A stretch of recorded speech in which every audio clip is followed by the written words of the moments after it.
In this video, I'm going to explain why imposter syndrome is killing your career. And if you are somebody who suffers from those feelings of being an imposter and you don't do something about it, you may well find that your career does not go as far as you want it to go. So let's start with thinking about what imposter syndrome, or more accurately, imposter phenomenon really is. Imposter phenomenon is the deep sense of feeling like a fraud at work, intellectually or professionally, regardless of the fact that you may be performing well and be acknowledged for being a high performer, have great appraisals, have great feedback.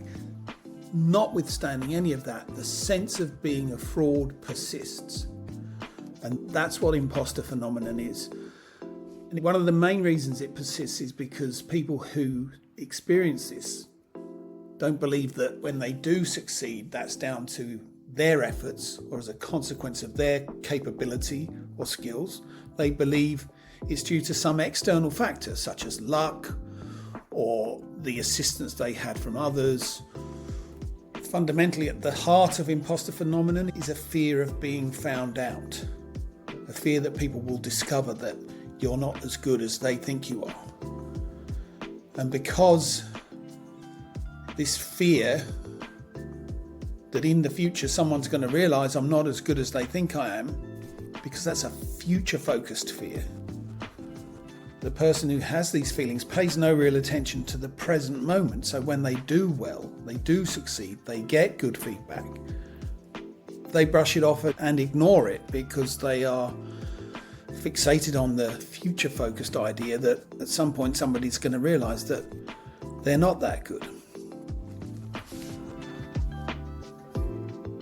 And all of this is detrimental to us in our careers. And there is solid research-based evidence that shows us that if we feel these imposter sensations, if we feel like a fraud at work, that's going to impact us in a number of ways. It's going to mean that we're less interested in our job, we're less satisfied with it, we feel less motivated to do it, we're less committed to the organisation, and we're less motivated within our career generally. And it also affects the idea that we might want to lead others. If we feel like we're not good enough ourselves, how can we possibly be good enough to lead other people? So it kind of sets up a roadblock in our career that we have to take some genuine positive action to get past.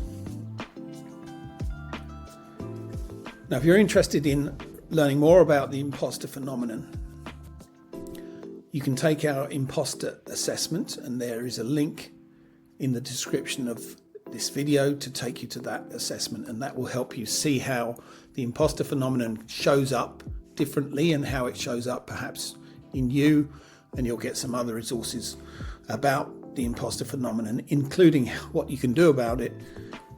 So please go ahead and check out the imposter assessment. It only takes 3 or 4 minutes to complete.